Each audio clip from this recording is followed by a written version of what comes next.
Good evening.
Good afternoon, everyone.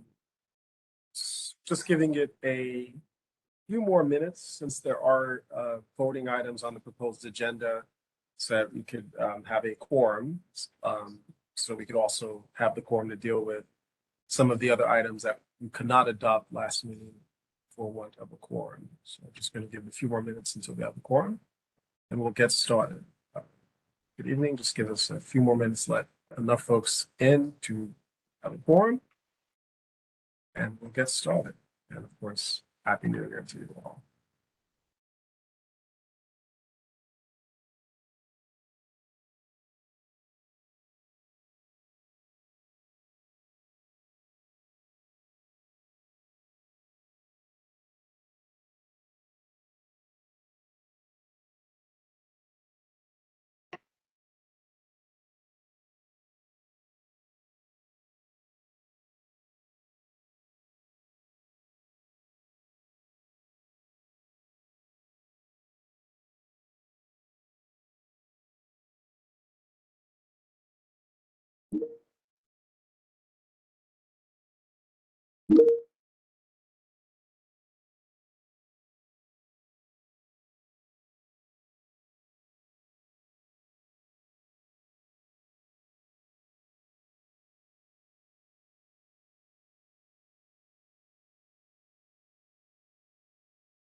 Good evening, everyone.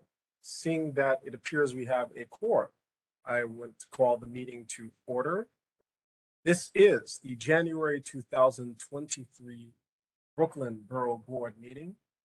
It is being conducted remotely under the authority that have the Public Officers Law, Section 103-A, subsection 3, in view of the local state of emergency related to COVID-19 continuing under Emergency Executive Order 299 from the mayor of the city of New York.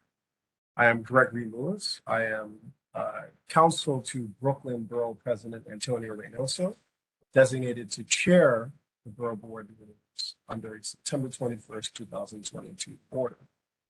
Ms. Stevenson, will you please call the roll? And Thank Happy you. New Year to everyone again. Happy New Year, everyone. I'll now call the roll. Community Board 1, Community Board 2, Community Board 3, Community Board 4, Present in lieu of Robert Camacho. and who said that? This is Joshua Brown, Vice Chair, CB4. Community Board 5. Community Board 6. Present. Community Board 7. Good evening, present. Community Board 8. Community Board 9.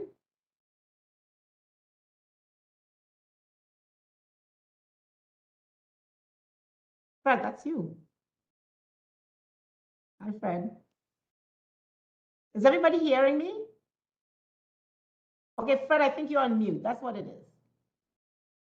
And I had a long speech too. Fred, CCB9 Chair, present. Okay, thank you. Community Board 10. Jane Marie Kapitanakis, Community Board 10 Chair, present. Community Board 11. Manuel present. Community Board 13. Jeff Sanoff, First Vice Chair, Community Board 13, and also my colleague Zamir Ahmed, Second Vice Chair. For the voting item, so one person would vote for Community Board 13. Community Board 14. Joanne Brown, Chair, present. Community Board 15. Lisa Stavo, Chair, present. Community Board 16. Janice Morgan, Chair, present. Community Board 17. Community Board 18.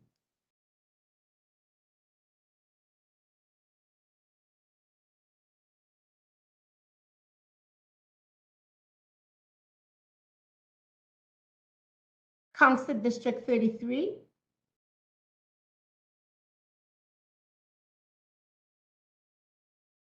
I see you, Anthony. Council District 34.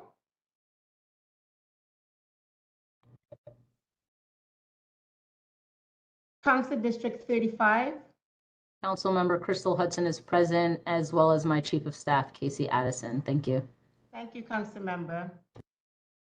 Council District 36. Council District 37.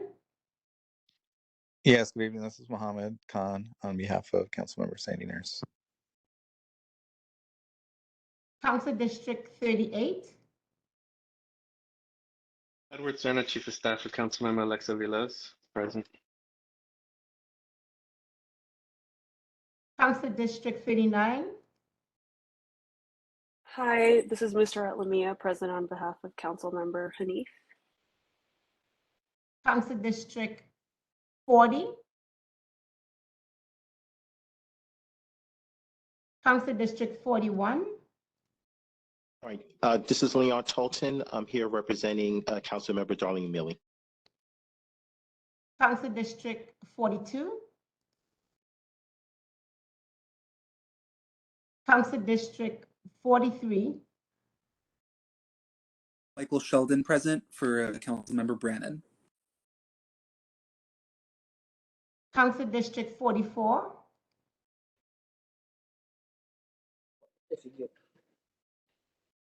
Did I hear something? Council District 44? Okay, Council District 45. Sabrina Districts representing Councilmember Farrah Lewis for District 45. Council District 46. Hi, good afternoon, everyone. Council Member Mercedes Narcisse representing District 46. Welcome.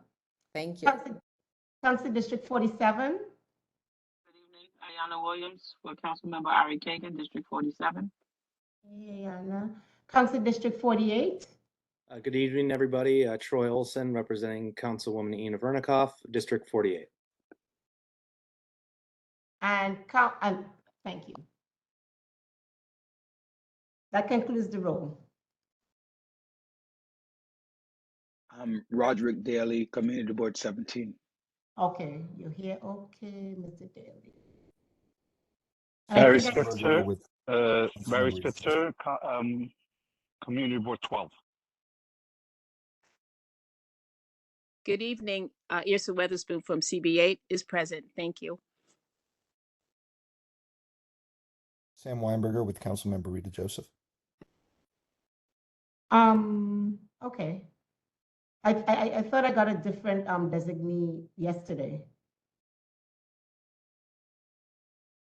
I was told the community board one. Good evening, Sorry? everybody.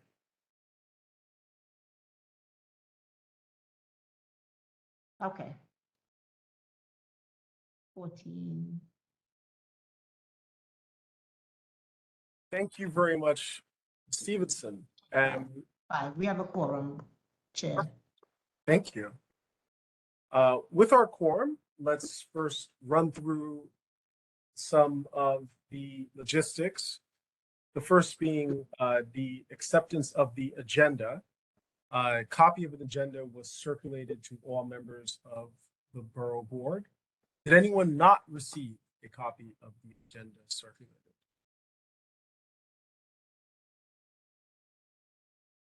This is Leon Tolton for Councilmember Millie. No, I did not.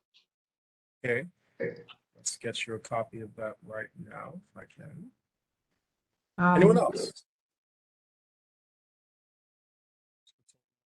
Councilman, anyone else not receive a copy of it? Could the copy be sent to Sabrina for District 45? Would you please repeat that? Sorry, I didn't hear. Could a copy be sent to Sabrina for District 45?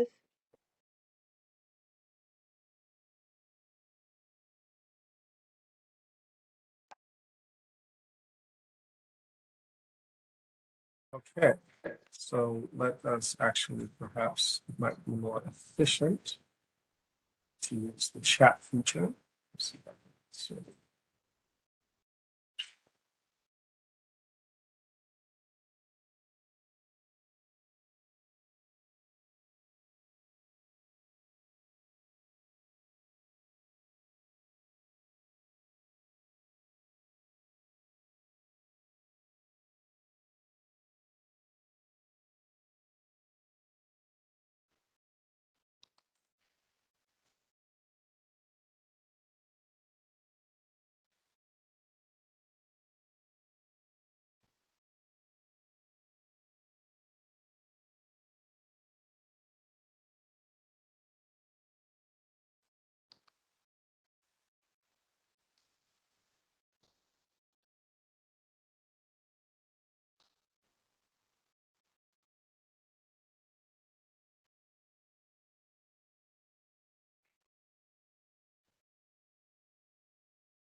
Okay, just circulated it to those who indicated that they did not have a copy of the agenda.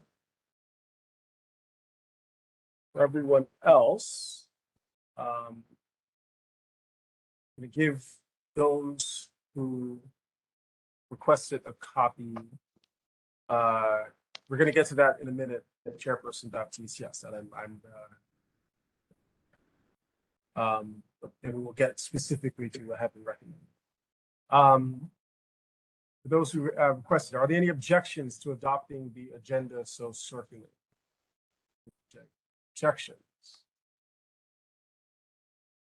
Hearing no objections, they are received. Now to the next agenda item, not noted on the agenda, but correct. It is properly raised by Chairperson Baptiste of Community Board 9 in the notes. So since last meeting, we lacked a quorum. One of the items to do is also to adopt the minutes of the November meeting that was on the agenda to be adopted in December, but since we lacked a quorum, we could not do that. In connection with that, I believe my notes, so it suggested it was Chairperson Brown who might have had some amendments, a proposed set of amendments. So first, let's entertain, we'll have you officially make your motion and see if it's second about a change to the November minutes that were circulated with the December email that I take it everyone has received. No one did not receive that. And then we'll deal with that. So first, are I believe there was a proposal for a motion to change the November 2012 Brooklyn Borough Board minutes. What's that motion? And we'll see if it's second. I brought up a correction at the December meeting, which was just to clarify in under attendance, my affiliation was missing. So it just listed my name and not Community Board 14. Thank you. Perfect. All right. Any objections to changing the November 2022 minutes to add the affiliation of Chairperson Brown of Community Board 14, to add that affiliation? Hearing no objections, the minutes are changed to add the affiliation.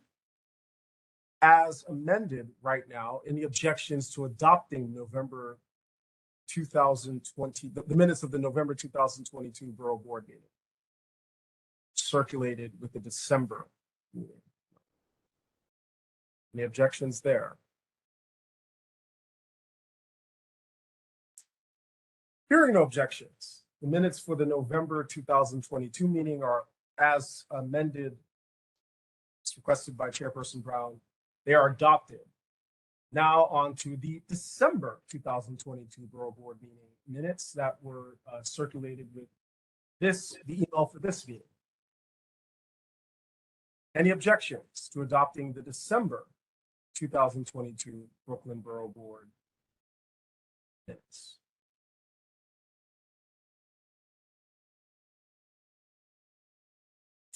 Hearing no objections, the December 2022 Brooklyn Borough Board minutes are deemed adopted. That moves us into our discussion item, continuing on the agenda. And this is for a recommendation item related to a proposed physical improvement, or rather physical improvements proposed for Meadowport Path, Garfield Paths, the Children's Corner Paths, and Esdale Bridge in the historic landmark Prospect Park.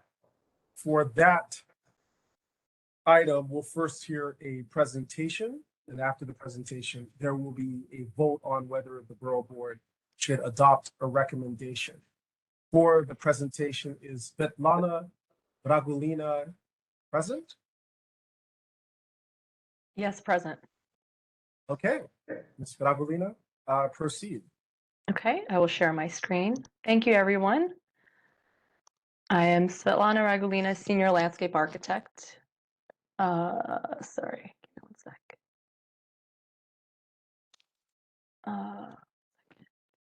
Senior Landscape Architect with the Prospect Park Alliance.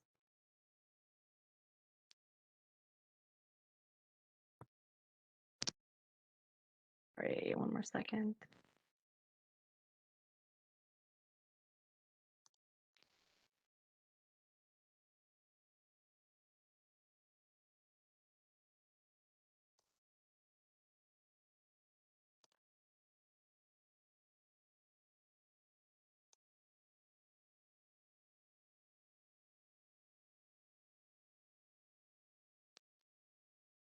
Okay, here we go. So I'm here to speak to you about 4 different park pathway improvement projects around the park. They are, as just noted, Meadowport Path, Garfield Path, Children's Corner, and Esdale Bridge. These are their locations. They're scattered around the park. The first one is Meadowport Path. It's this path near Grand Army Plaza to the north. Then really close to that is Garfield Path.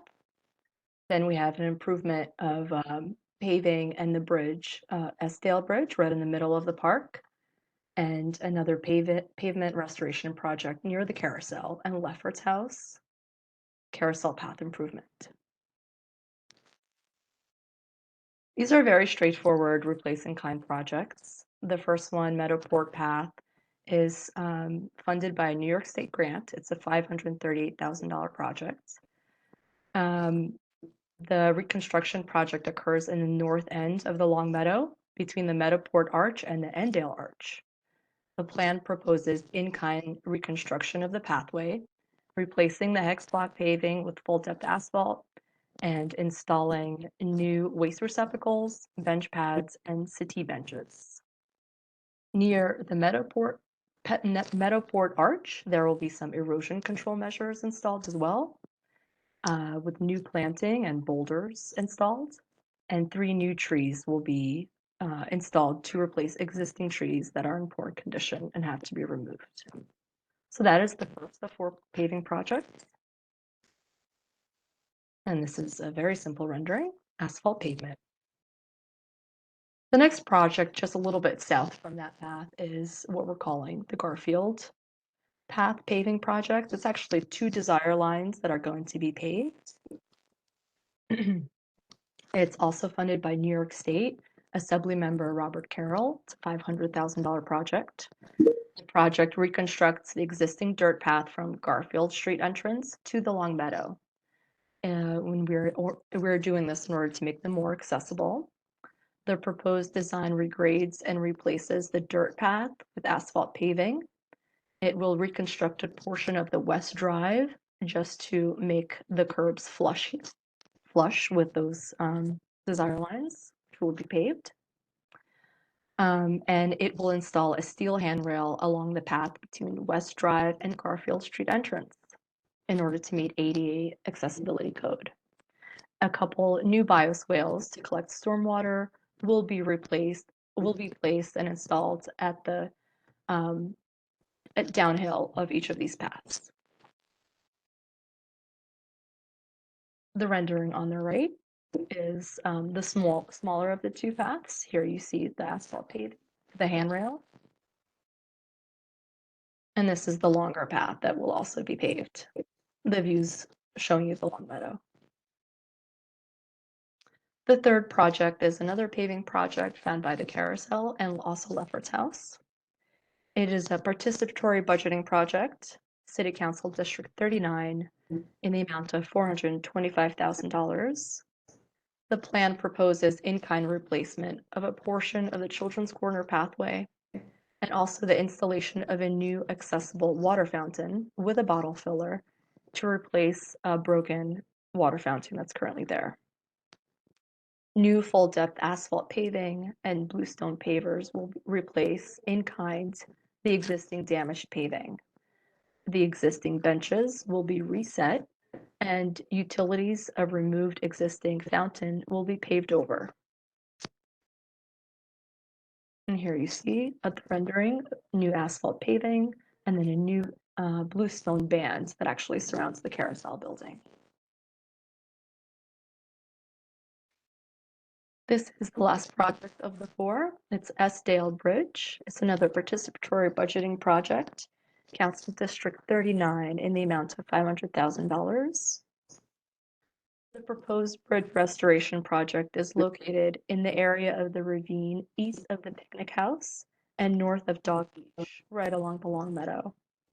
The restoration includes replacing the existing temporary fence with a new constructed rustic wood railing, very similar to the image on the right, but not exactly that. We haven't completely worked out the details, but it will match the aesthetic, the layout, and the intent of the original box design.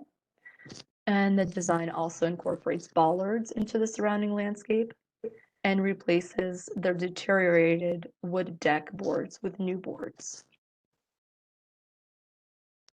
And that is it for our 4 projects. Thank you.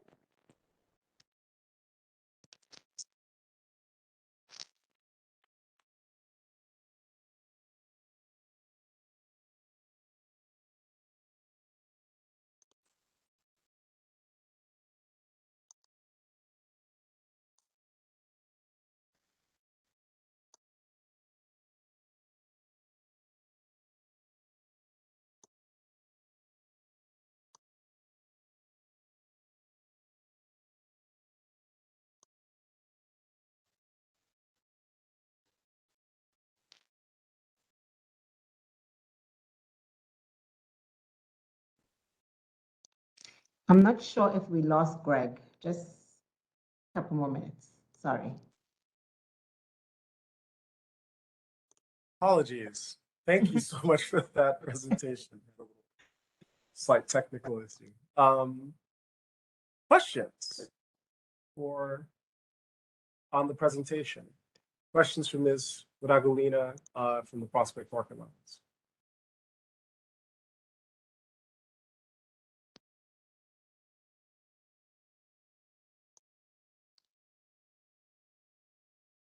Hi, I do have a question. Could you repeat where the funding was coming from for the Children Corner path, please? Children's Corner path was, I believe, District 39 participatory budgeting.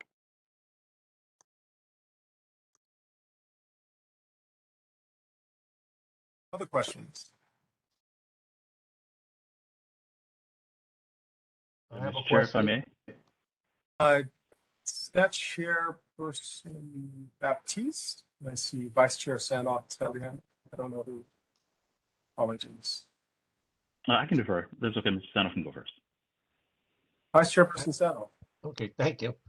I have a question on the wood planks. What kind of wood are you using? And how long, what's the length of the path that you're using the wood? We haven't confirmed the material yet. I think we actually have to do a little bit of pricing of the material. It will be wood. It's not going to be a composite, an RPL or anything like that. And I believe that the length is about 100 feet. And where are you, do you know the vendor that you'll be getting this wood from? No. We still have to go out and get the pricing for different materials and also have to make sure that those materials are acceptable by landmarks preservation. So. Okay, I'm just asking this because, the Coney Island Boardwalk needs a lot of repair and there's some controversy about putting on the plastic versus concrete versus wood. So I would like to know where you would eventually get the wood from. Thank you. Chairperson Scavo, but I think it's Chairperson Baptiste. Simple question, Esdale Bridge restoration. Why are there ballads and you're going to try to incorporate them? Why have them at all? Is there a technical reason? I think that they're going to be the base for the wood framing that's going to be placed on top. The metal ballards. Yeah, they're the bollards that the wood will be put on top. They're kind of like the armature that's going to be supporting the wood. And they're there for safety. We do have some emergency vehicles and maintenance vehicles that use this bridge. So it'll help to hold everything together and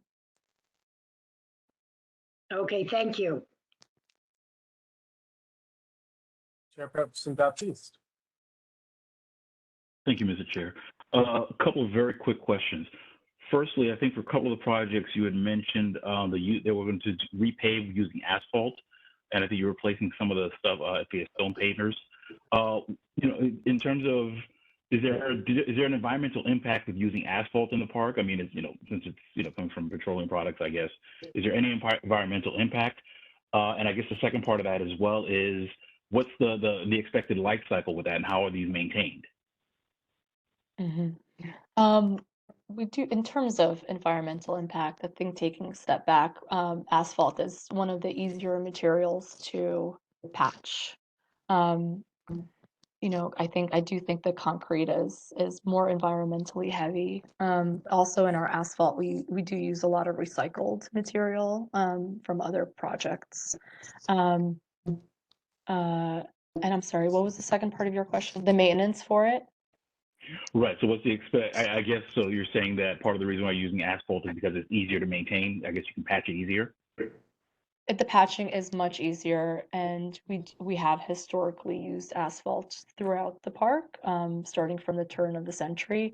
It used to be asphalt hex block pavers, those hexagons that you see everywhere, and their lifespan was pretty long. I would say about 30 years or so, and most of our paths in the park are about that old. They were repaired in the 50s or 60s, and now we're getting to the rest of them, but we're replacing them with asphalt instead of hex block just because it is easier for patching and also a lot less expensive.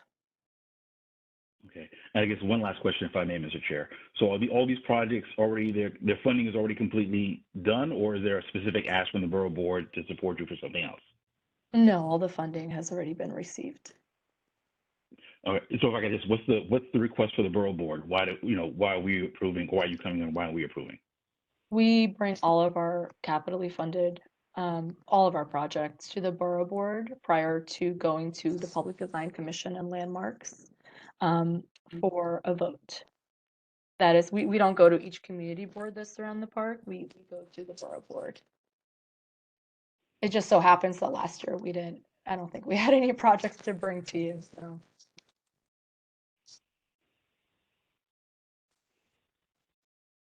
Thank you. Other questions?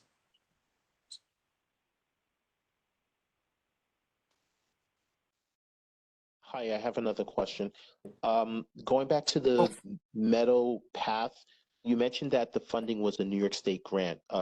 Is the grant from like a state agency, or is it similar to like the Garfield Path where it's funded via like a state elected official?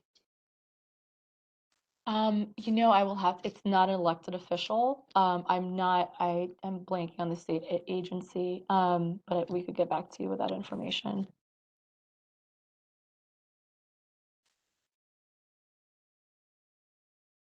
The Alliance is always applying to a variety of grants from the state, and some of them are environmental grants, and I kind of have a feeling this one might be that.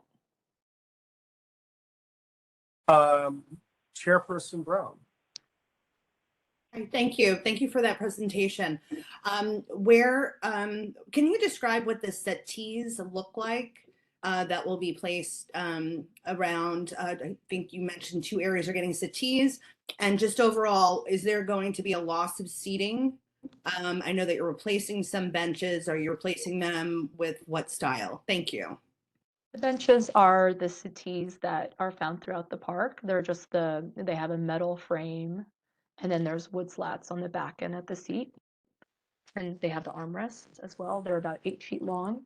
At Meadowport Path, it's the same benches that are there. They will just be new that are being replaced. And I think we are adding 1 or 2 more if we find, I think we're going to find space for them. So we'll be able to add 1 or 2 more along that stretch. And those are called Central Park settees. Thank you. Any other questions from anyone who's not yet had a chance to ask a question before we continue on with round 2? I do see Reverend Baptiste has a round 2 question. Yet, but everyone who has not yet had an opportunity to ask a question.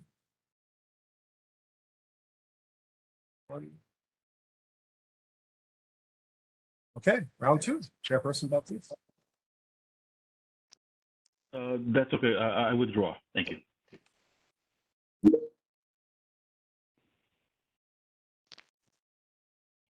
Any other questions from anyone else?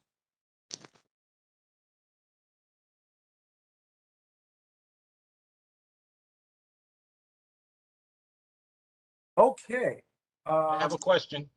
Oh, I apologize. I did not. Okay. Yes, again. It's okay. That's okay. I just want to confirm what type of wood is on the Esdale Bridge restoration now. Do you know? We don't know yet. We have to get the pricing for a few different options. It will be wood, and it's not going to be RPL or recycled plastic lumber. No, I'm saying the wood that exists there now. Do you know Oh, what that type of exists wood? there now. Yes. I think it's oak. Oh, okay. Thank you very much. Sorry about that. You're welcome.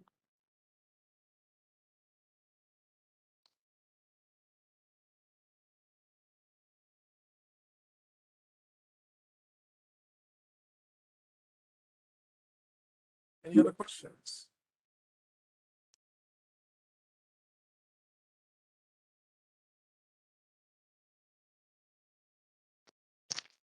Okay, hearing none, we'll move on to discussion. But I do want to frame some of what I understand to be going on here, what we at Borough Hall understand to be going on to engage with Chairperson Baptiste's question.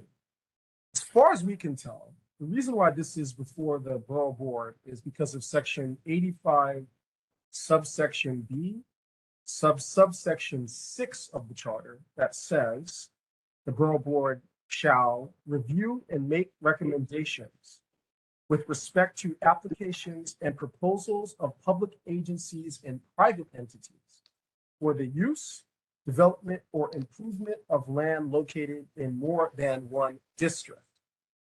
This is such a matter since it deals with community districts 6, 9, and 14, as stated in the agenda. The slight quirk is where that is true, that does not seem to disturb the general rule under subsection A of section 85 of the charter that says, to read the relevant part, the borough president, the council members from the borough, and the chairperson of the community boards in the borough shall be voting members of the borough board. But a member from the community board shall vote only on issues that directly affect the community district represented by such member.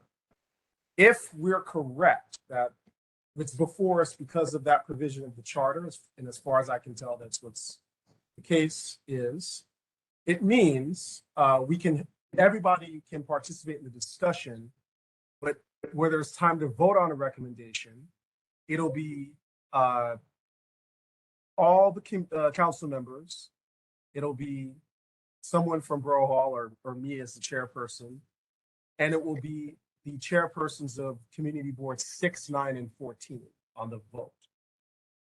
So it's going to be pretty important, what I'm opening up for discussion is for other community boards that are not within the space of folks who could vote. This is your time to weigh in before we call the vote. It'll be a roll call vote of 6, 9, 14, all the council members. We'll see if we have to vote here at Borough Hall. Traditionally, under the Roberts rules that we're sort of following, the chairperson does not vote unless it's required. So that will be how we will proceed on voting on the recommendation based on what we understand to be the reason why it's before us. That makes it very important for the other community districts to weigh in, the other chairs to weigh in during this discussion.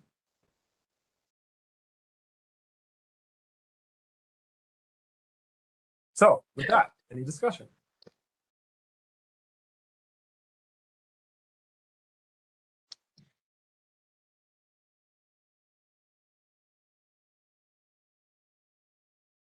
Chairperson Baptiste. Who else could it be? Just on behalf of, I don't have a specific objection with any of the improvements. I think if they improve the park, I think it just makes our whole lives better in Brooklyn. I guess the only unreadiness I would have about the proposal, and it's not even about the proposal itself, is the process in terms of, I think that, a lot of these change, well, I'm not sure, maybe, if I'm misunderstanding, I'm not sure if there was a public process in terms of understanding if there were improvements being made, or if there's any public input to this. There was a process that we were supposed to be a part of with respect to that. So that's the only thing I probably would have liked a little bit more clarity on. But otherwise, I think this improves the park. So from that respect, I don't have an issue with that on behalf of CB9. Mr. Aguilino, would you like to answer that point? You can't or don't want to, but I just want to sort of direct that to you about a publicly engaged process. Sure. Well, just to reiterate that 2 of the projects were participatory budgeting projects. The Esdale Bridge restoration and the Carousel Path improvements. Garfield Path, I think there was also a really big community engagement process. I think a lot of people that use those dirt trails, desire lines that go into the Long Meadow have been asking for that to be paved for a really long time. And I don't know if you've been to Meadowport Path. I mean, these are all projects, paving projects, just like many areas of the park that are just in a lot of disrepair. And so I do think that we hear things from the community over and over again about getting basic pavement done, even though they're not, the most exciting work, but we do use capital money for that. And so we have heard from the community that they wanted these things to get done. And so that's happening, which is good. I hope that answers your question. Yeah, I mean, from that perspective, but even if it's participatory budgeting, that's not necessarily something that comes to the boards. It might be initiated by people in the boards or perhaps even in a board, but it's not something that necessarily the boards or the community boards would be privy to. That's the only point I have. And in regards to that, if there's going to be an investment in terms of public funds to improve the areas, that's why I say that it's something that it's preferred if there's that public input to say, okay, well, as opposed to fixing things, do we rethink the space in that sense? But that's neither here nor there. I mean, I think that, what's been proposed is good, and I think it improves the park. So from that perspective, I think, we're aligned and we're in support. Chairperson Kapajanakis. Thank you. To echo Chair Baptiste's sentiments before, an improvement in Prospect Park is something that benefits all of us Brooklynites and even those from the outer boroughs who may visit. But one thing that I had a question about that I did not hear, perhaps you can just clarify for me. I did not get the specific time frame, and I did not hear whether simultaneously or whether they're done in different steps, because as this will be getting done over time, we want to ensure that our communities are able to enjoy the parks. Thank you.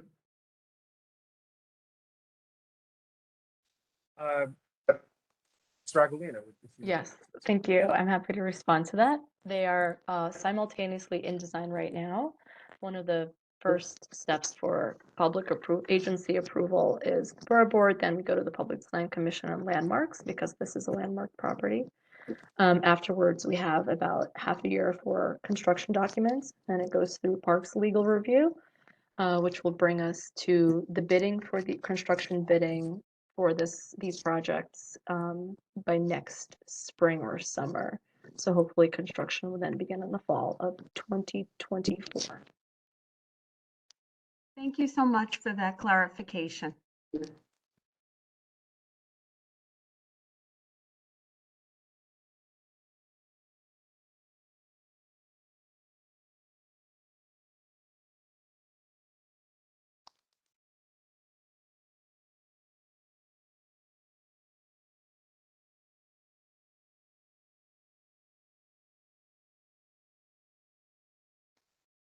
Greg, you're muted. Chair. Sorry, any other discussion points? Thank you.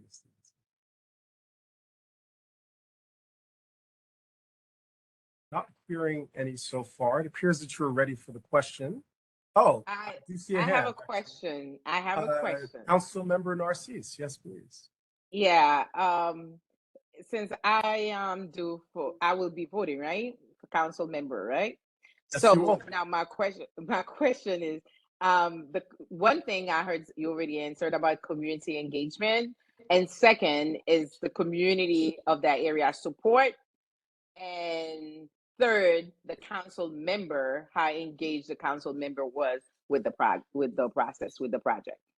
Those are the three things. If I can get the answer, then I can feel a peace to vote, because I am on park committee. So therefore it is imperative for us to have parks all over. Everything is great doing the improvement.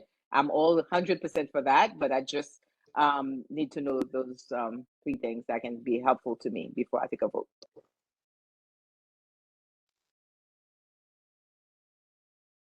I will try to answer that to the best of my ability. I am not our external communications liaison. Unfortunately, she wasn't able to make it tonight, Deborah Kirshner. So I will definitely follow up with those specific questions addressed to her right after this. All I can say is that we have a community committee, which is where we invite members from the community and from various districts and also various clubs around the park that really utilize the park a lot. They're called the Community Committee, and they come to have a meeting with our president and our external relations liaison once a month. And that is where we showcase our projects, talk about the funding, talk about planning for the future, talk about needs, safety needs, things that have happened in the park, and that is done on a monthly basis. And that is our number one way of, I think, addressing the different groups around the park. And more specifically, I'm sorry, I'm going to have to get you those answers from Deborah. Thank you for your question.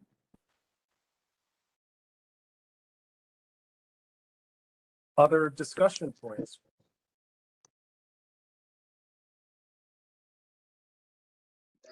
My hand is, yes. All right. Chairperson. So I have a question, going back to Councilmember Narcisso's question a little bit, and I understand that it's related to 3 different community boards. My problem that I'm having right now, that I'm going through as a chair, if I were to go back to my board, to say to Community Board 17, I voted on something without a discussion at the community level, not even at the parks committee level for those districts, as a board member, I would have a problem with it. Why is it that it's only the chair not followed through on the wish of the community board that they represent?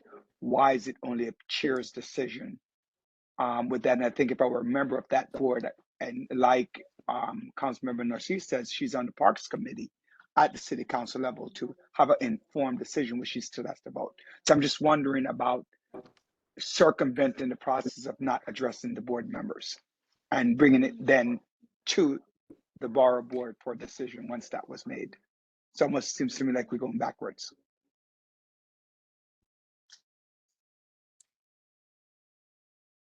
Thank you for that, Chairperson Daly. Ms. Addison. Hi, I actually don't want to, I don't have a question, but I do just have a comment, just to help out the Parks Department a little bit. I work in council. No, I'm sorry. That was although I made it like a statement, it was a question relating to the presenter about circumventing the issue of going to the community boards to speak to them and then coming back to us so that we could have an informed decision. If the general board doesn't know what is happening at this level, how is the community chair making an informed decision on their board?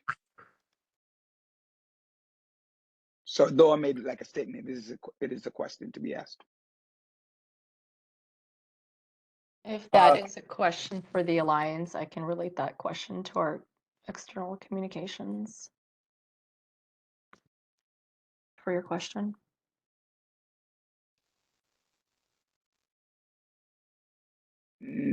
Okay, I mean, I'm gonna have to say yes, right, to that. Not that I want to.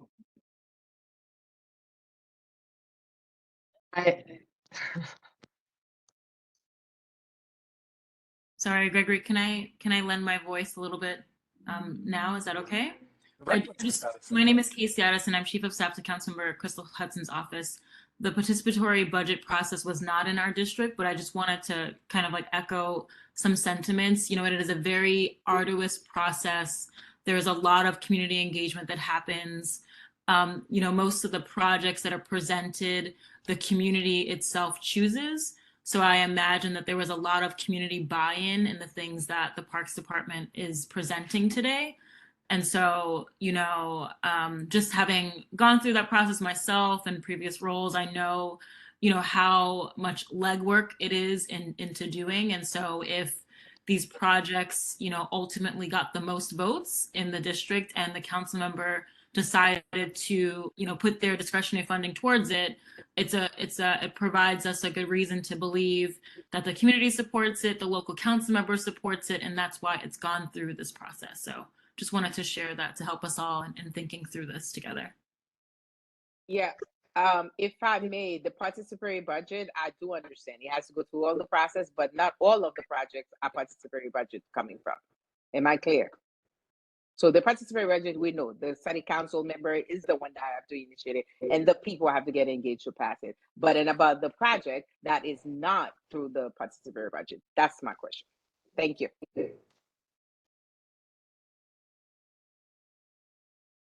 Other discussion points?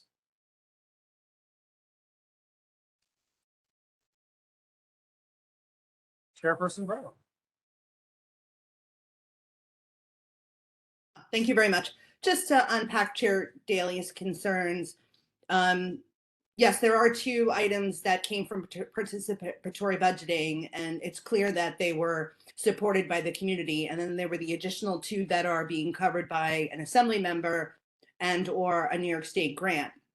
However, in terms of process, usually before a project comes to Borough Board, it's been presented to the relevant community boards.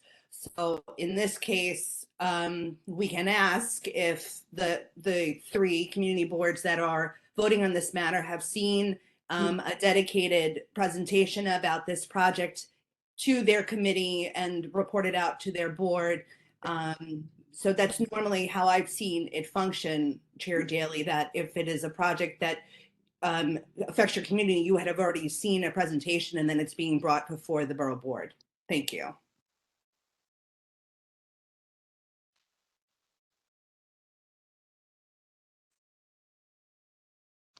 Other discussion points? Anyone else for discussion?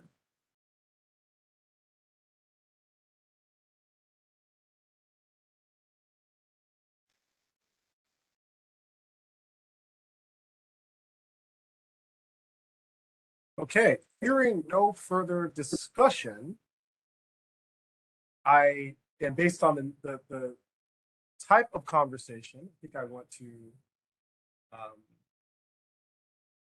see if anybody wants to make a motion before I call the question.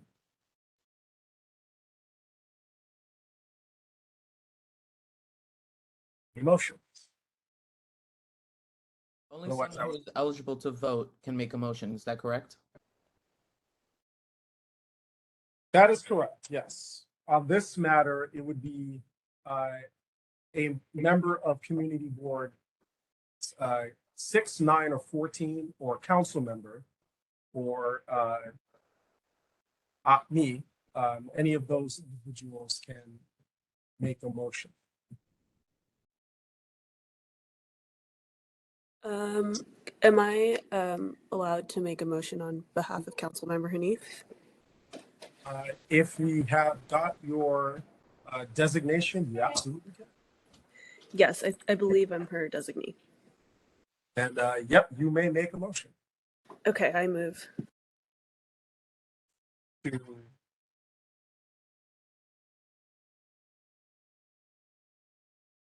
Sorry, I did not get the, what are you moving to do?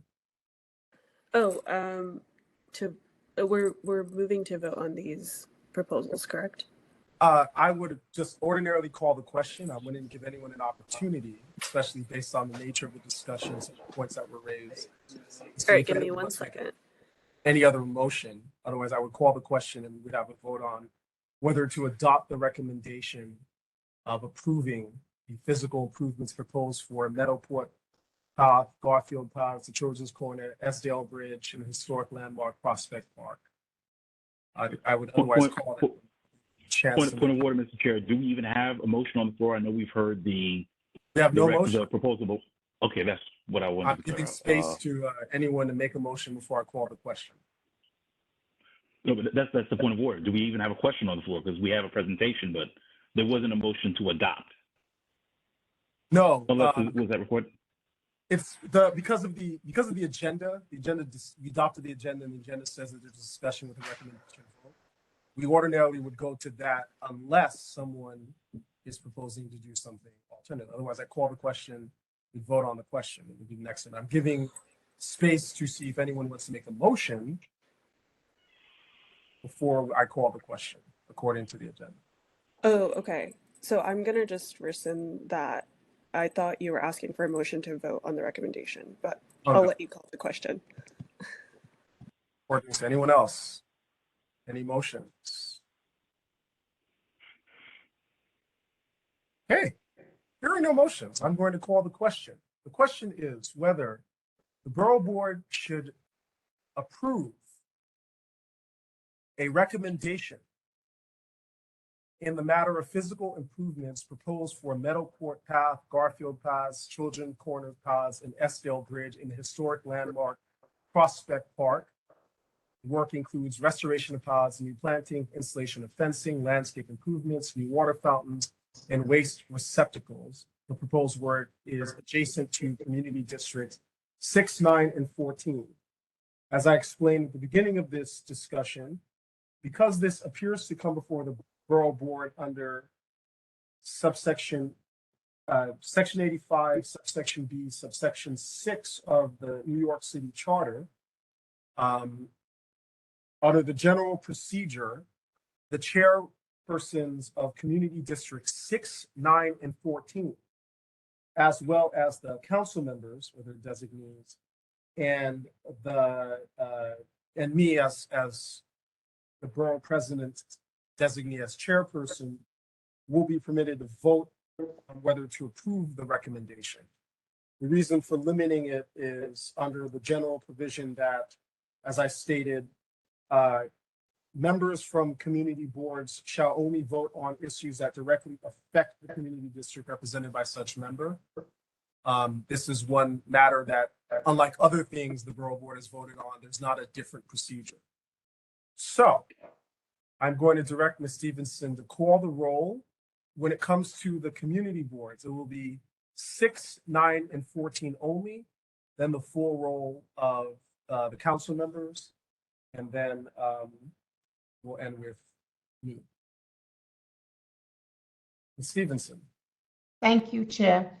Community Board 6. Eric McClure, Chair, votes yes. Community Board 9. CB9 votes yes. Community Board 14. Joanne Brown, Chair, Community Board 14, votes yes. Council District 33. I'm still going to call in case anybody else came on when since I did the original roll. So I'll just call everybody, right? So Council District 34. Council District 35. We vote in favor. Council District 36. We vote in favor. Council District 37. Yes, aye. Council District 38. Aye. Could you say, I'm sorry, if it's not the member, could you just still state your name? Edward Serna, yes, for District 38.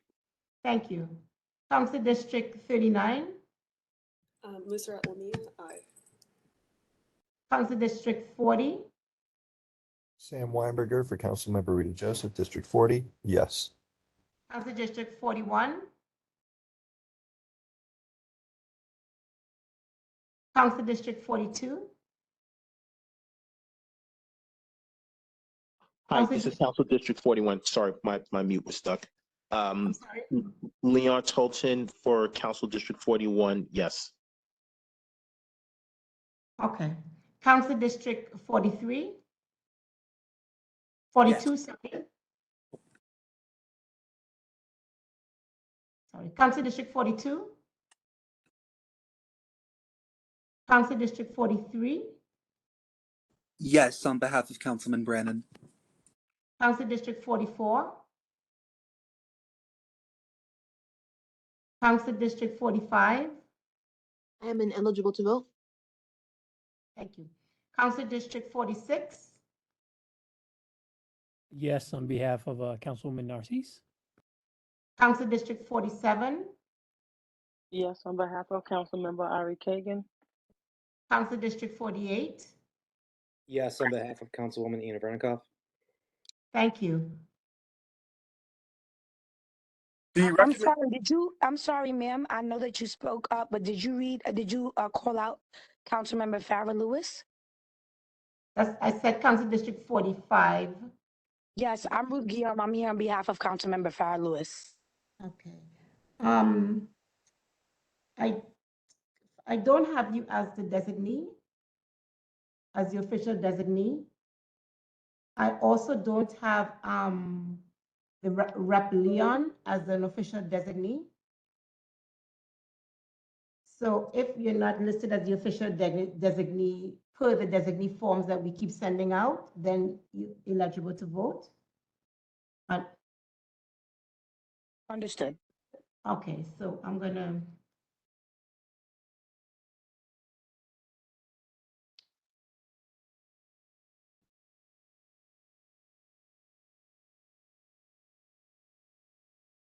Okay, 11,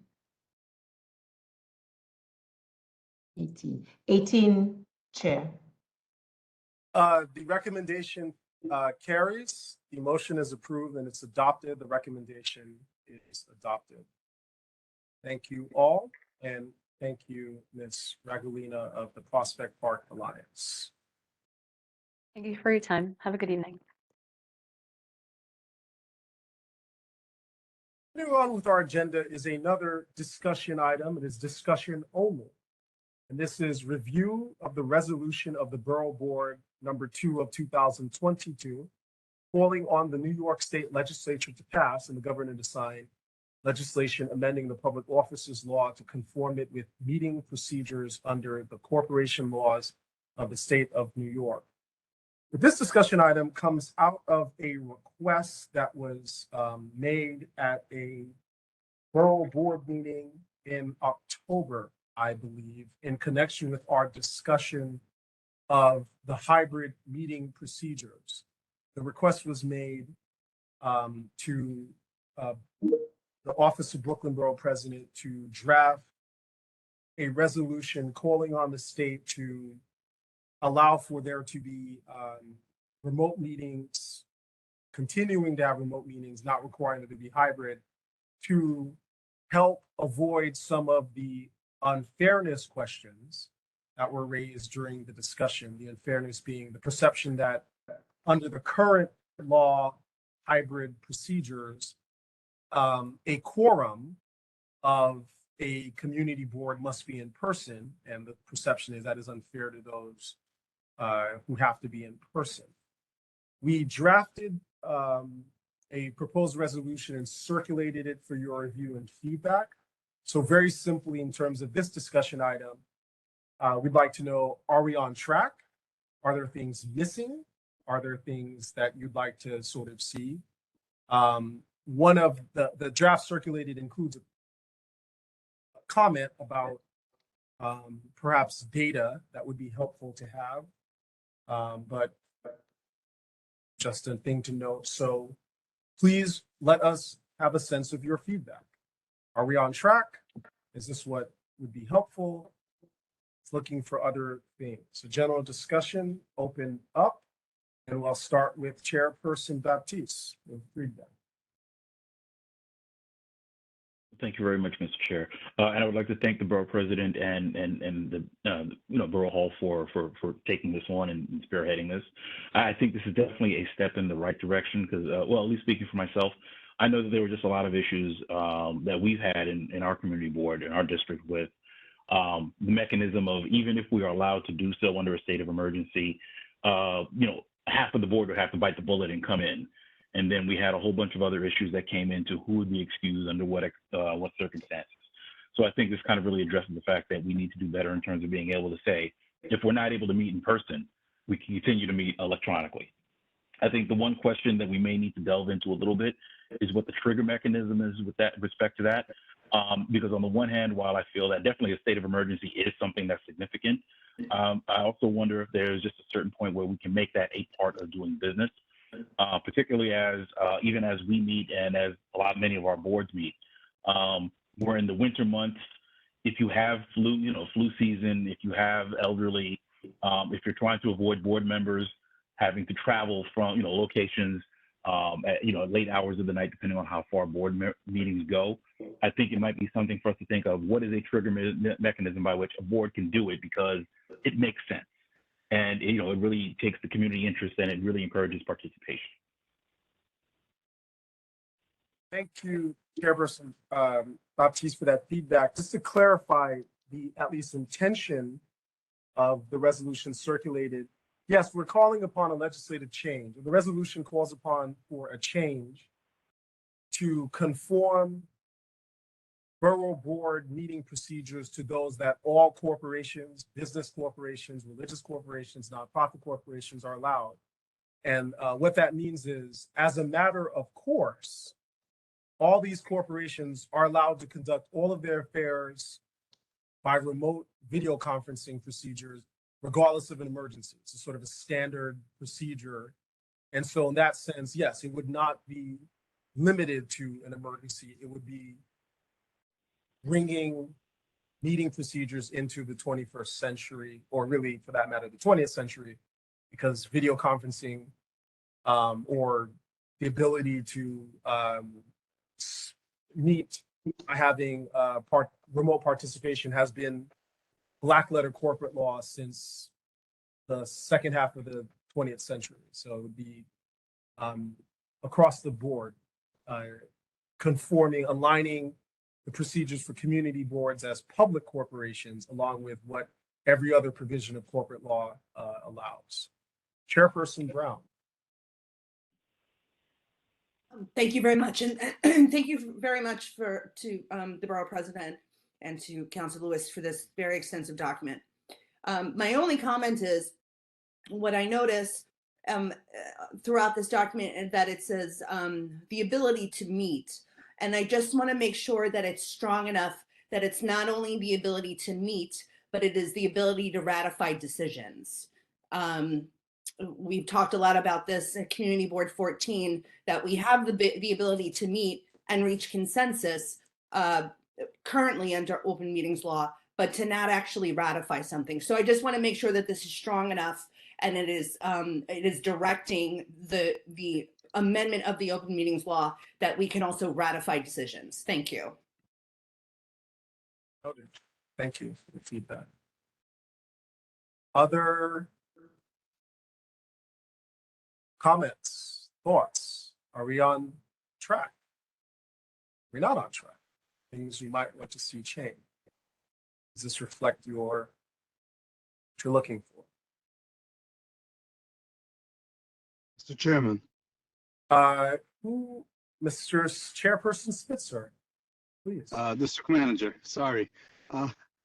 I would like to see in the reasoning in the draft to differentiate between community boards and the legislative bodies, because I heard from some legislators that when they changed the open meetings law, they had themselves in mind as well. Their reasoning was that legislators have to show up. So what I would propose is that we put in that there's a difference between community boards and legislative bodies, whereas legislative bodies, you know, people in the public don't typically travel to Albany or to City Hall to participate in the legislative process, whereas community boards are geared, they're designed for public participation, and it's easier for the public to participate via teleconferencing, and it's easier for board members to participate via teleconferencing, and there's a difference between the legislative bodies and community boards. I just want that, you know, maybe that will be something that we need to stress, that there's a major difference between community boards and the actual legislative bodies. Noted. Here, I would raise the comment that was put in the draft. If you have data, this resolution contemplates a cover letter that would sort of set forth the reasoning that would sort of, so that is also to come. But if your boards have data showing that there has been more participation in virtual reality than before, that would be very helpful. because yes, that would get to the point that was just made about fulfilling the ultimate goal here, which is to have more local government participation. Other comments, thoughts? So, Sorry, who is that? Daily. Oh, yes, please. All right. So I'm a little bit confused. So I want to make sure that I get this straight, right? Because at my board at 17, I had not been able to achieve quorum. I didn't achieve it last month. I think I've only been able to achieve quorum twice. One when it was virtual, a hybrid, and I think one other time when we had the minimum of 23 members. So I just want to be clear. If we were to vote on this resolution, I could then go back and say, we need to have a hybrid meeting.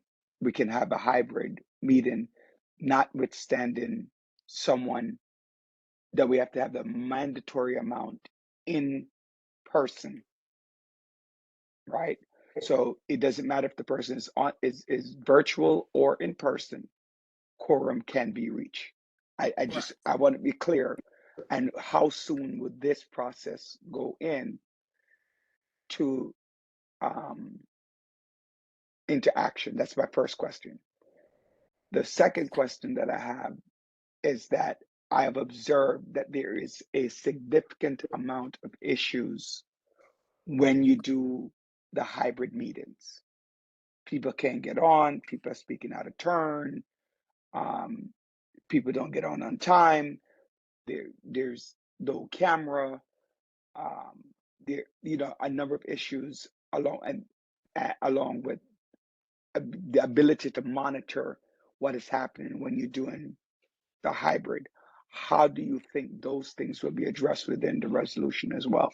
So those are my two questions.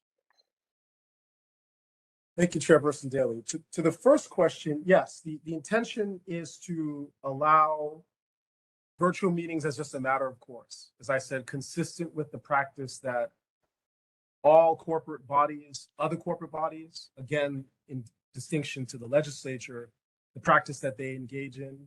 If you have a nonprofit, nonprofits meet, their boards meet, can meet remotely. Business corporations boards certainly meet remotely. Religious corporations boards can meet remotely. Basically, every type of corporation, other than what public corporations, what municipalities and their bodies are the only exceptions to sort of make that a line. To how soon, this resolution is requesting that the state of New York pass this legislation. So it's going to clearly require a pressure campaign. The next step would be to reach out to electeds in state government to sort of push for them, right? Because the open meetings law is the only thing that can authorize this. It has to come from Albany, so that's the next step. But this would be to inaugurate a pressure campaign. To your question number two, the general sense of etiquette or how people are behaving in the era of virtual meetings, I would imagine that is something we would have to, if we win the campaign, we're going to have to come back and talk about, because that's the sort of a broader, governance question, really, about how to have people, engage with virtual meetings. This is a problem that is across the entire virtual workplace, but of course there are solutions to that. But I think that would be something somewhat apart from the request that the law change to give the option.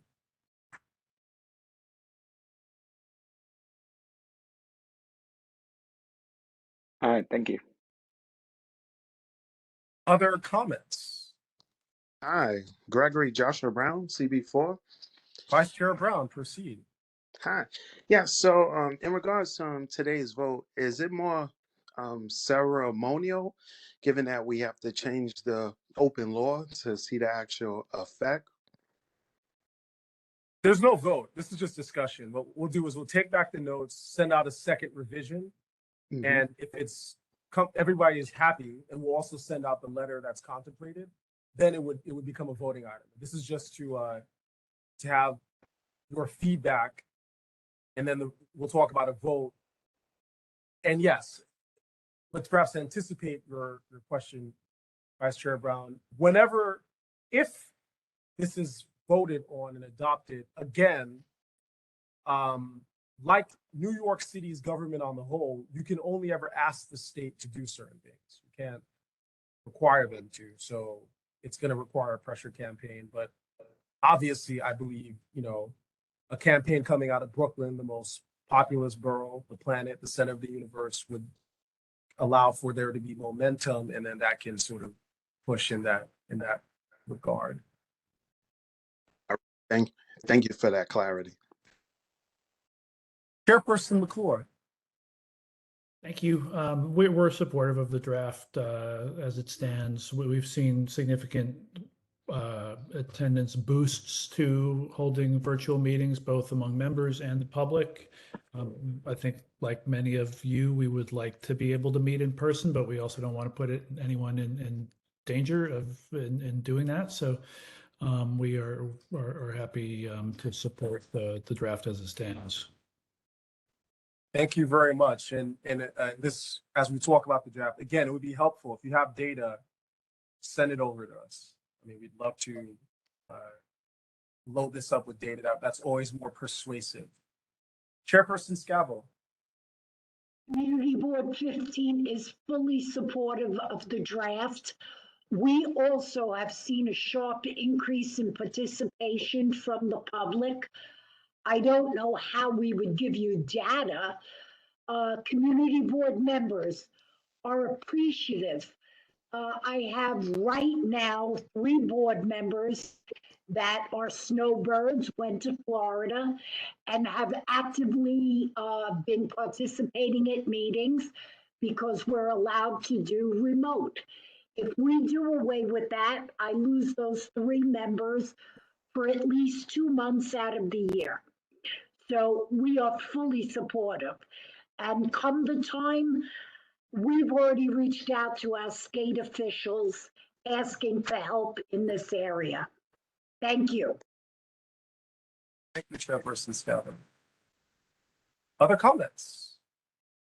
And again, this is to make it easier for you to speak comments. As all times, you can email me comments, however you wish, but this is just to bring us all together to have a chance to talk about it, since there was a request, and we're following up on that. Other thoughts? Comments? Yeah, Mr. Chair, I did have one more. Unless if you're doing around 2, I did have another comment. Thank you. Thank you also for noting that, Chairperson Baptiste. So before I recognize Chairperson Baptiste again, anyone who has not yet had an opportunity to weigh in about what might be missing, what can be improved, who would like to do so before we have round 2?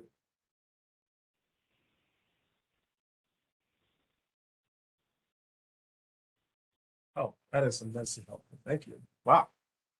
It's immensely helpful. Noting what is in the chat, immensely helpful. Thank you.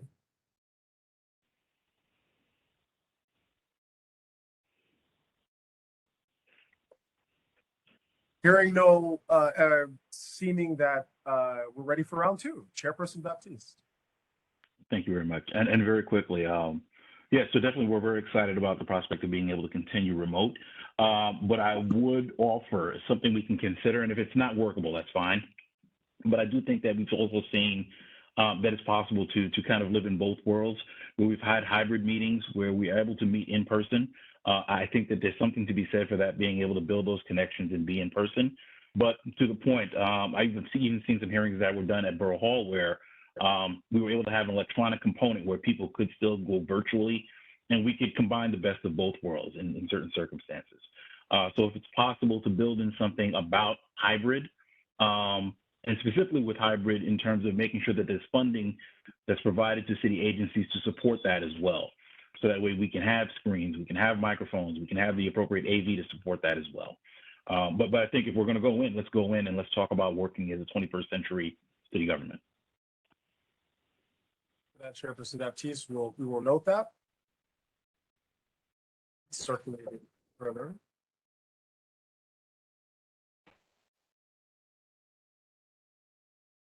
Okay, thank you for your comments. I do also want to surface in the chat Chairperson Brown's notion that the funding or the lack of it has been a barrier for hybrids. So we will, of course, note that in the letter. That is an important logistical concern.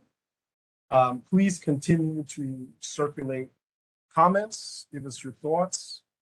We will work on revising it, and we will circulate a second round for further review, further comments for at a later meeting.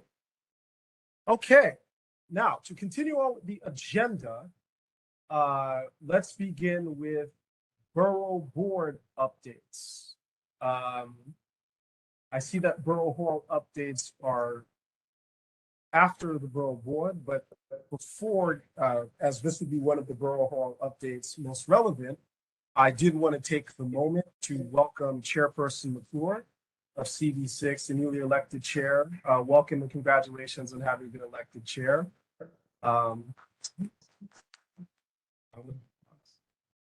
Thank you. Glad to join the club here. All right, Borough Board updates. These are updates from the community boards or the council members' offices as we go along, different to new business. I note that distinction because I'm aware of at least one new business item that is to be raised. I just want to flag that we're talking about updates, things that are going on that you'd like Borough Board members to be aware of.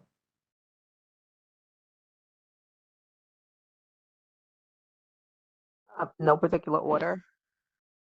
Just raise your hand and we'll recognize. Okay. Go ahead. It's Morgan. Okay. Hi, good evening and happy new year to each of you. I just wanted to raise a concern, if that's okay. CB16 has recently received a new installation of city bikes in our community. We've also been presented with a plan to install car share. And so I know that this is being rolled out all across the city, but as I've seen the rollouts happen in my neighborhood, I have a lot of concerns about the placement of city bikes. And so I wanted to bring this here to the larger board because there's been articles, there's been, folks who I've seen post and say things about their concerns with city bikes. And so I'm really interested in knowing if others across the borough are having similar concerns. I've seen bikes installed in front of like private properties. I think that the installation doesn't take into consideration if like an elderly person may live in a house, if they may require ambulance service or what's the other one? The accessoride. And so I think that the process for installing these bikes should be a little bit more thoughtful. Sometimes they're installed in the street when the curb actually or the sidewalk is actually large enough to support the station and still leave more than enough room for pedestrians to walk the street or people to pass on, with strollers and things like that. So I'm just really curious if other people have that type of concern, and if so, maybe there's something we can unite and say to the city and Department of Transportation concerning, how they've been rolling these out. Thank you very much, Ms. Morgan, for noting that. For going on to other members, anyone sharing that concern, sort of see if there are any more comments that are germane to the point raised.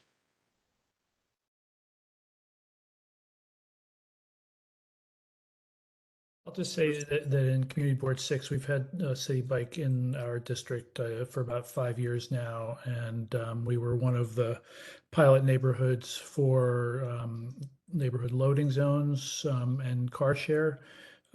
Typically, I think this is probably the case across the city. There was a lot of uproar about it when each of them first rolled out, and that very, very quickly died down. And I think most people are by and large very supportive of the programs across the board. So just that's been our experience at CB6, and I imagine it's a similar experience in a lot of districts. Thank you. Ms. Witherspoon, I saw you raise your hand. Is this to this topic? Yes, it is. I am in agreement with Ms. Morgan with the same issue. For an example, there's a park in our district, and it's large enough in terms of the entry of the park, the sidewalk of the park, where that would be a spot that would make sense in terms of dropping this rack. Instead, it is in the roadbed. And I think I understand that cars seem to be an issue, but there's no parity. And I think that these racks are just being dropped in places without a thought. I don't know if the individual or entity, whoever makes that decision, is really versed in the areas that they make these decisions in terms of placement. There are blocks that are surrounded. For instance, there's another area where there's a huge construction going on, and the whole block, the whole parking has changed. There's nothing going on in that side because that whole block is under construction. So to make matters worse, you have because there are people that need cars, and I'm seeing that there's not a parity with pedestrians, cyclists, and drivers. That's what I'm seeing. And we have so you lose a whole side of parking, and then you drop a bike rack in an area where you're taking up more parking. And I just think it's really inconsiderate in terms of how this is being done. I do not think it's a thoughtful process. And I don't see where it would make sense where you're literally dropping a rack on this block, and then on the very next street you're dropping another set, and these bikes are not being used. It's just sitting there. So I don't know who that should benefit, but it is a problem. So I'm in agreement, and I'm just giving examples of different areas in our district where it just doesn't make any sense. Thank you. Chairperson Busseret, I don't know if you wanted to speak to this, but you also have not had a chance to speak today, so also with prioritizing. Yeah, just it's largely to just ask a question about process. I mean, we had issues about City Bike are very significant in Bed-Stuy, but as part of our process, we're deeply engaged with DOT and City Bike about the expansion. They are proposed 31 new stations in our district and appeared at our committee meeting twice and in front of the full board. And we engaged with the office with letters about recommendations and then concerns related to how they didn't accept as many as the recommendations that we provided. So I'm curious if DOT is not going to other boards and engaging them. The engagement wasn't, fulfilling to the extent that we would like it to be. But it's alarming to me if other boards aren't given the same kind of process, because the questions around how they develop station siting locations were addressed for us during those conversations, and I'm just concerned that other folks aren't getting those conversations had at their board level. Chairperson Baptiste, followed by Chairperson Brown. Are we still on city bikes? Otherwise, if we're still on city bikes, I'll defer. Anyone else like to speak to the city bike point? Yes, my hand is up. Oh, yes, Chairperson Daly, please. All right, so I want to go back to a couple of comments, and I've been in meetings regarding the city bike and the car share. My community district that I represent is probably about 90 to 95% two-fare zone district. And one of the, so we have a major issue in where the placement of the bikes are and where they want to, and then continue with the idea even of the bike lanes as well, because of the high amount of people who actually drive within my district. I found that one of the guidelines for car share and city bikes is that it cannot be placed in a way unless I definitely the car share said it, that it has to be placed in a residential neighborhood and take up those parking spaces because it cannot affect the economy of the city, right? So they will not place it in an area where you have to pay for parking. It has to be in a residential area. So I want to find out, one, can these things be reconsidered where you're placing the bikes so that they don't affect parking, which is a major issue in my area, major, right? Because pretty much the whole neighborhood drives. And two, to revisit how the community is being involved in the conversation around the city bikes and the car share. So, I mean, that to me, not. I mean, when you tell me that the car shares, I represent 170,000 people, and the car share is used 24 times a month by 17 different families. To remove parking spaces for 10 families, it doesn't equate to the need to have it.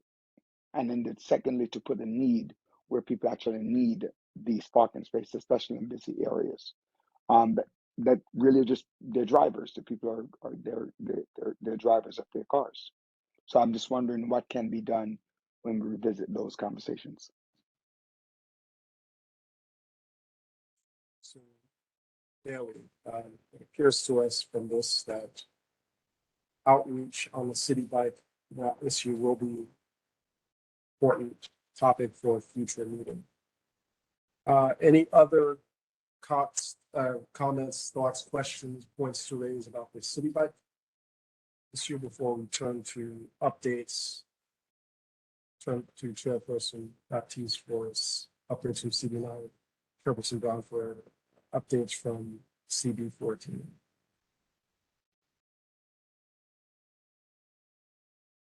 Hearing nothing else, Chairperson Baptiste. Thank you very much, Mr. Chair. Just very, very quickly, in terms of concerns that we've had at CB9, that I think we might be a larger interest to the Borough Board. So recently, I think there have been a number of announcements regarding the city of Yes, and there's some text amendments that are being contemplated. I believe the Department of City Planning and a number of agencies have actually done some changes with regards to the way they're doing permitting and things of that nature. But I think that there's a number of proposals that are coming down the pipe that might be significant in terms of the way development happens in the city. So I think it might be something if we could actually request the city planning or the appropriate agency actually come before the Borough Board, just to kind of give us all a heads up in terms of what's going on and what the process is going to look like. So that way we can all be on the same page and we can all look at it. Because I think these changes will affect all of us to some degree or another. Along those same lines, I think that, between the bus network redesign that's happening, and I know that we're looking specifically at a B41 bus, conversation that's happening as well. That's going to be something that I think is definitely of interest to the Borough Board because that affects that entire corridor. So, CV9, we are looking at having a town hall, just so that way, at least within the district, we can really understand what the needs are from the different segments between the residents on the corridor, the merchants, to just kind of get a feeling in terms of where the pain points are, or what are the things that we would look for to come out of there, or what the things that we would not want to see in a redesign of the corridor, at least, from the CV9 perspective and big picture as well. But I just wanted to put that out in terms of things that are coming down the pipe that I think as a board, we should probably be keeping an eye on and getting agencies to come in and give us briefings, at least in terms of what's going on and what timing is. Thank you. Chairperson Brown. So funny you bring that up, Chair Baptiste. Thank you. And I'd be willing to talk about a joint town hall between CV14 and CV9 about the Flatbush bus route. What I wanted to notify you all is that CV14 Transportation Committee is having a meeting on Thursday, January 5th at 6:30. This meeting, we will be receiving a presentation from the New York City Department of Transportation about their preliminary proposal to install bus lanes on Flatbush Avenue. So if your district overlays Flatbush Avenue at any of these points, it might be good to see presentations from the contiguous areas as they go from community board to community board, so we can see what this network looks like. That's all for an update. I did have a question regarding the latest CEQR training for community boards, specifically the one for ULURP. There is a notation under one of the slides for best practices. It says to meet with an applicant prior to certification if possible. It says chance for community boards to provide preliminary feedback and request modifications early on. Traditionally, we've seen this as not really being transparent to the public. We specifically just ask the applicant to come and we hold a public hearing so we can get all of the data together, as opposed to using the community board as the first line of critique of the applicant's project. So I just wanted a little clarification on that. Of course, offline I can send an email and perhaps you can redirect it to your land use department to give us a little bit more guidance. Thank you very much. Certainly, we will do so, and I think that they will explain to you some of the rules about that. By rules, I mean the rules that the Department of City Planning uses that are meant to be black box, but which provide an opportunity. We certainly will move that offline, and that conversation can happen there. Other updates? I guess I'll just unmute myself. This is Sabrina DeJuice representing Councilmember Farrah Lewis at District 45. I only have one update. It's the time where discretionary funding applications open up this Thursday, January 5th. Submit deadline is February 21st or 23rd. I do apologize if I have the dates mixed up. But in regards to that, the Brooklyn delegation, in partnership with the not-for-profit help desk, will be hosting our first discretionary funding workshop January 10th. So more details to be provided in the chat. Thank you very much, Ms. Jesus. I believe Chairperson Daly, did you raise your hand again? Yes, I just put update for community update. Yes, please. So last month's meeting, we met with the DDC for the Shirley Chisholm Recreation Center that's going to be built at the Nostrum Playground. So we met with them, and the project is on the way and is scheduled to begin. It's scheduled to begin, I believe, the summer of 2023. We'll follow up if there anything, any other date that they have. They do propose to come back to our committee to talk about what they look like. That meeting was held on, I believe, December 21st. And if anybody, I know the community board 14 was there, and I apologize for not recognizing you. I was told after, and then we got really busy. And so just to follow up if there are any questions needed, because it will be affecting both community board 14 and community board 18, 9, 14, and all those placed strategically, geographically, not strategically, in community board 17. So if there are any questions, please do reach out to us to ask questions or things that you would like to see at the Shirley Chisholm Recreation Center. Thank you.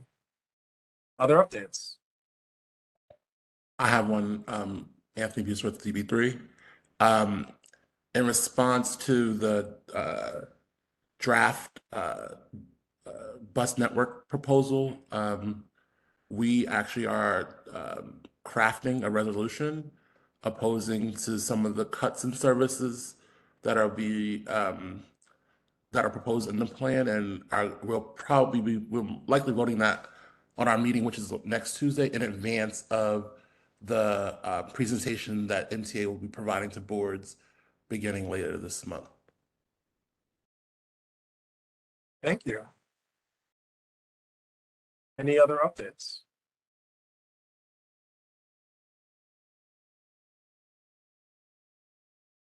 Hearing, apologies.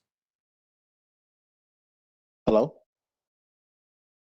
Yes. Oh, okay. Hi. Thought nobody could hear me.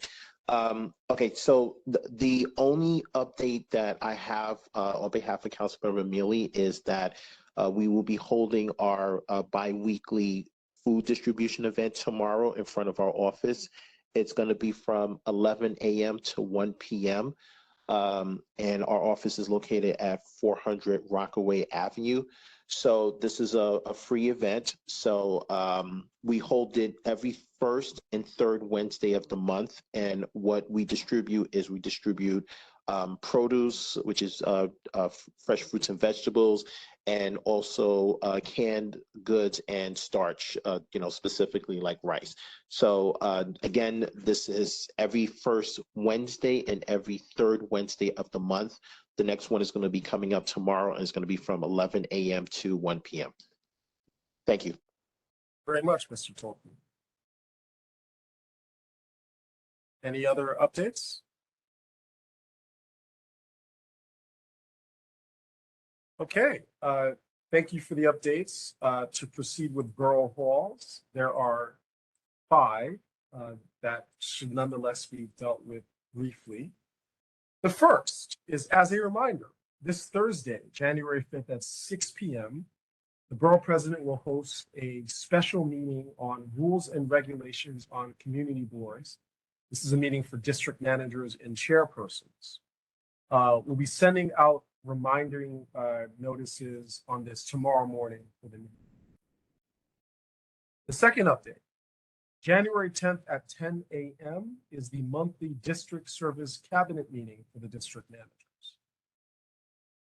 Third, at 6:30 p.m. on the same day, January 10th, the Borough President, Brooklyn Borough President Reynoso will be having an in-person State of the Borough address for 2023.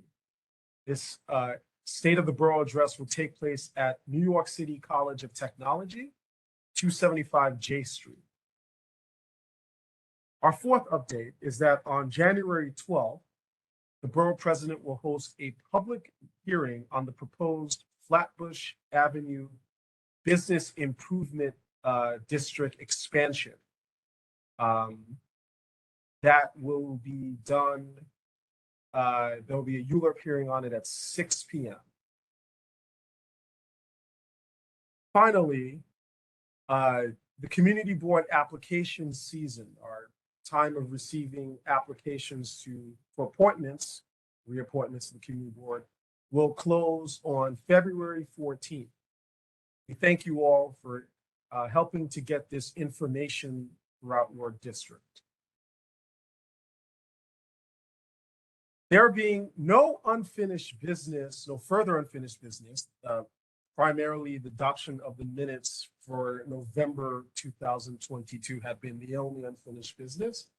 We now have new business. And for one new business item, I will recognize Chairperson Brown, Community Board 14, to raise the issue. Thank you very much, Chair Lewis.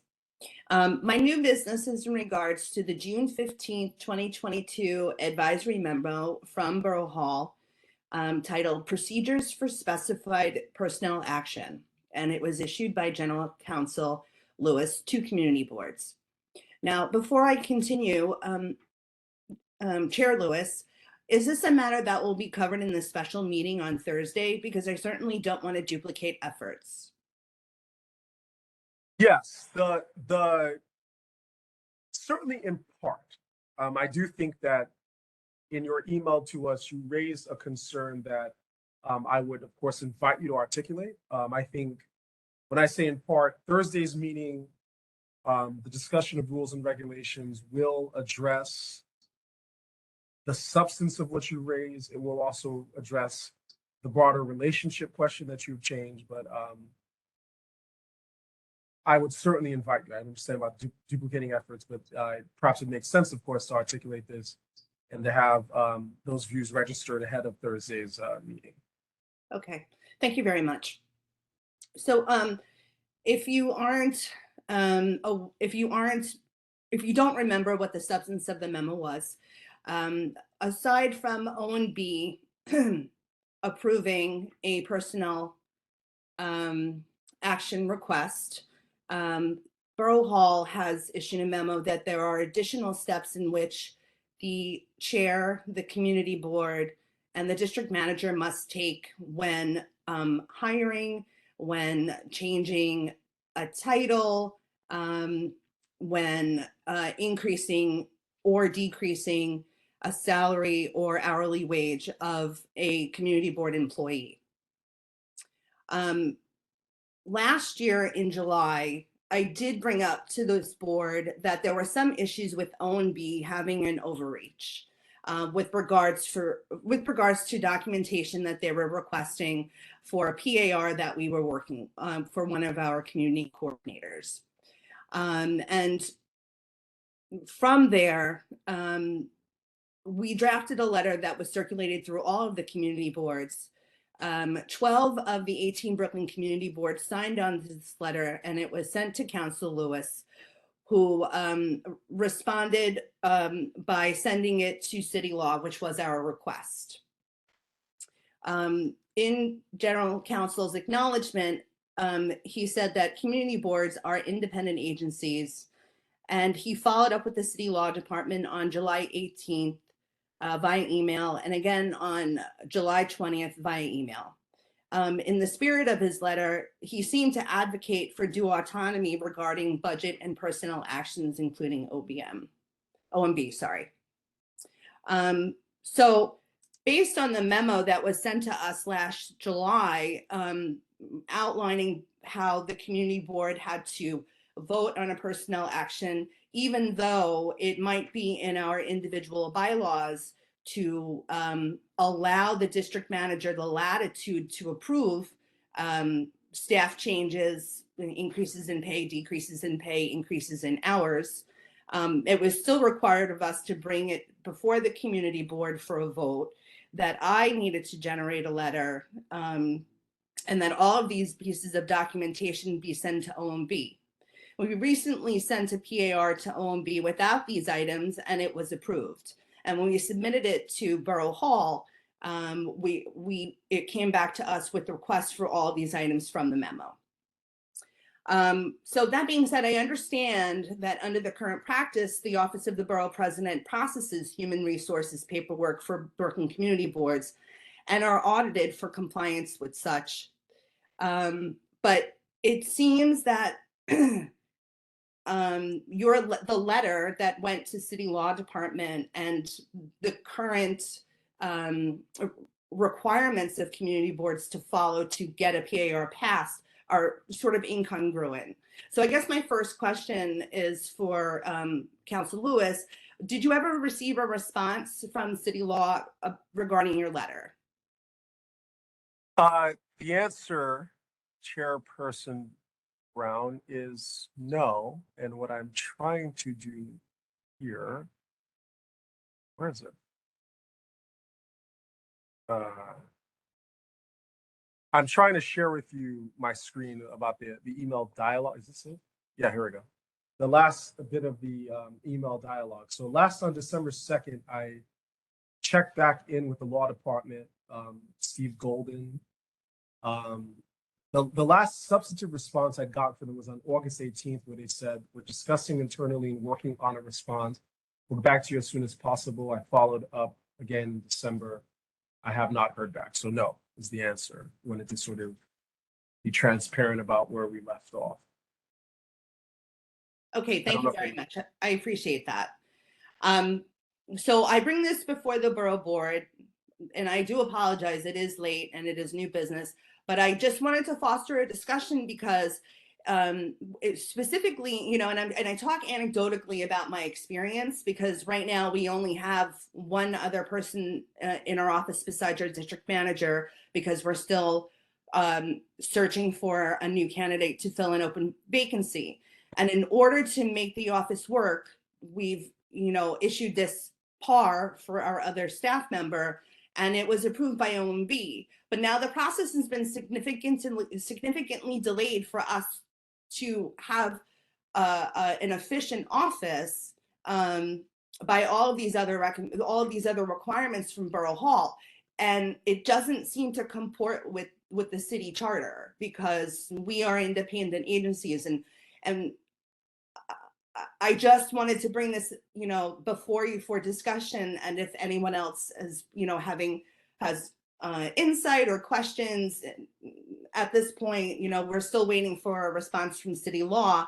But in our letter that was signed by 12 of the 18 community boards, it was, you know, up until there is a response, that, you know, we're just going to continue to function the way that we have been, especially that, you know, my board has, you know, agreed to our bylaws that say that the district manager is responsible and will approve PARs for staff members. The only person that we need to go beyond that for is the district manager, where it falls upon me and the board and the executive committee, excuse me. So I'm just bringing this to your attention, and I'm open for discussion. And again, we can talk about this again on Thursday if you'd like. Thank you very much for the floor. I appreciate it.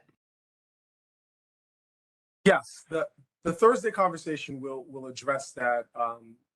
There is the sort of preview it. There's substantial agreement, exactly the view that you articulated. I think Thursday is to ensure that that regime of community board autonomy reigns. As to the specific issue you've raised, that should not have happened, but I think we'll sort of clear up on our end. But yes, Thursday's conversation was front and center about community board independence and some of the concrete pieces of that to sort of reflect that and make sure that that's in the practice. That will absolutely be the topic, and you will find there to be a great deal of agreement. And what we're proposing is in the spirit of advancing that ourselves here at Borough Hall to sort of get to that region.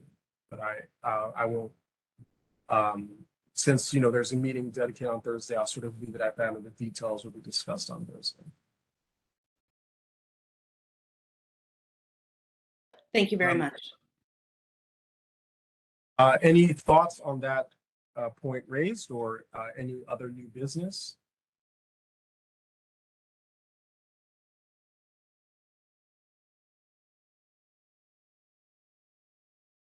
Further thoughts or other new business? Yeah, I'm sorry. Person Daly, yes. Yes. So I want to go back. I thank you for bringing that up, Chair Brown. I did have a question because we were in an issue that Borough Hall's, you know, when it comes to employment, because we were significantly understaffed, right? The district managers pretty much doing everything for about a 7-month period, right?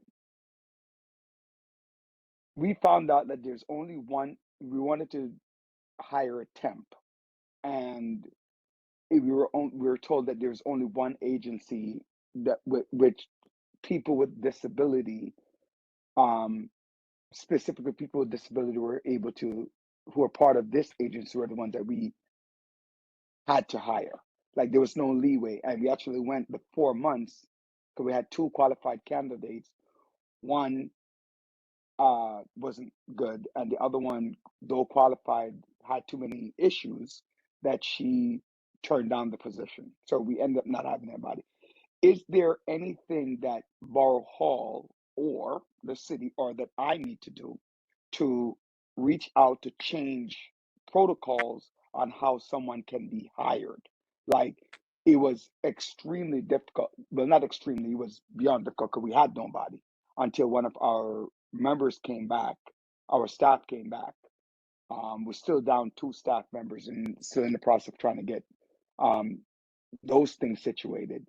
Is there anything that can be done to facilitate hiring to avoid the length of time that is placed upon us and the agency to get people hired to do things tomorrow? I mean, literally, I'm asking, is there a way to cut through the red tape and expedite process and change the process as well? Changing, expediting the process, making sure that it works for independent boards is front and center of Thursday's conversation. I said it's Borough Hall, the Brooklyn Borough President Reynoso has made it an absolute priority to ensure that the boards are sufficiently resourced to do the job of local government. That is front and center of Thursday's conversation. Those details all relate to addressing all of those things that we have observed in our year in office. So we will absolutely, those details will be on the table for Thursday's discussion.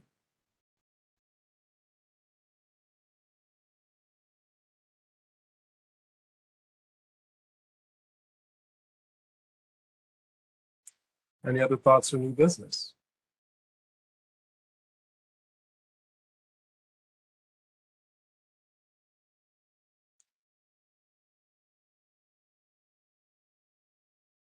Right.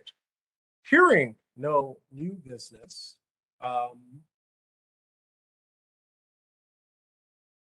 two things to note to once again reinforce this. For many of you, I actually hope to see all of you, though I understand with the updates, some other boards may be engaged, or at least the district managers and the chairs, to see you at our meeting on Thursday to talk about what the Brooklyn Borough President's Office is doing in terms of rules and regulations to reflect this independence and ensure that community boards can function as resource independent, co-equal city agencies. If I do not see you then, nor at the ULURP hearing, we next meet on Tuesday, February 7th, 2023. The business of this January 2023 Brooklyn Borough Board meeting having been completed, though, to answer your question, Chairperson Daly, is at 6 p.m. on Thursday. 6 p.m. You'll be getting a reminder notice tomorrow in your email. At 6 p.m. With that clarification, all the business of this January 2023 Brooklyn Borough Board meeting having been completed, we are adjourned until Tuesday, February 7th, 2023 at 6 p.m. Once again, unless something dramatically changes, we can expect on WebEx under our hybrid protocol. Until then, if I do not see you otherwise, be well and have a good evening. Bye.